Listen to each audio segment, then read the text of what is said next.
വിവാദങ്ങൾക്കിടെ മുഖ്യമന്ത്രി പിണറായി വിജയനെ വേദിയിലിരുത്തി വാഴ്ത്തുപാട്ട്.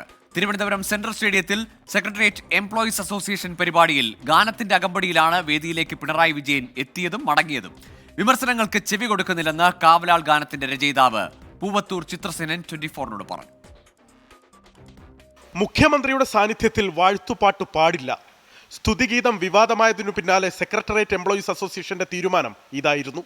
ഊറ്റുകുഴിയിലെ KSCA സുവർണ ജൂബിലി മന്ദിരത്തിന്റെ നാട മുഖ്യമന്ത്രി മുറിക്കുമ്പോൾ സെൻട്രൽ സ്റ്റേഡിയത്തിലെ പൊതുയോഗ വേദിയിൽ 100 ജീവനക്കാർ ചേർന്ന് ഗാനം ആലപിക്കും.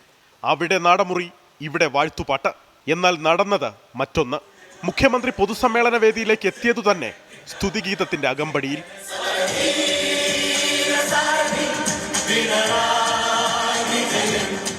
ഗാനത്തിന്റെ അകമ്പടിയിൽ വേദിയിലെത്തിയ മുഖ്യമന്ത്രി ഇരിപ്പിടത്തിലിരുന്നപ്പോഴും ഗാനം തുടർന്നു.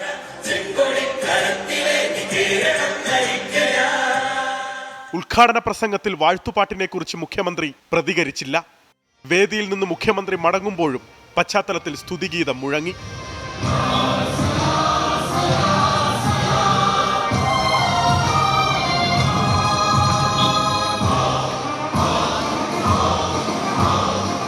ആവേശഭരിതനായാണ് താൻ വരികൾ എഴുതിയതെന്ന് ഗാനരചയിതാവ് പൂവത്തൂർ ചിത്രസേനൻ. അദ്ദേഹത്തിൻ്റെ ജീവിത ആദർശങ്ങളും ജീവിതത്തിൽ സംഭവിച്ചിട്ടുള്ള കാര്യങ്ങളും എല്ലാം സമഗ്രമായിട്ട് ഞാൻ എഴുതാൻ തുടങ്ങിയപ്പോൾ തന്നെ ഒരു ചലച്ചിത്രം കാണുന്നത് പോലെ ഇങ്ങനെ വരികയാണ്. സ്വാഗത ഗാനത്തിൽ മുഖ്യമന്ത്രിയുടെ പേരുച്ചരിച്ചതിൽ ഇത്ര അസഹിഷ്ണുത എന്തിനെന്നായിരുന്നു CPIM തിരുവനന്തപുരം ജില്ലാ സെക്രട്ടറി V. ജോയിയുടെ ചോദ്യം. സ്തുതിഗീതം സംഘടനാ തീരുമാനമായിരുന്നുവെന്ന് കേരള സെക്രട്ടേറിയറ്റ് എംപ്ലോയീസ് അസോസിയേഷൻ ഭാരവാഹികളും വ്യക്തമാക്കി. 24 തിരുവനന്തപുരം.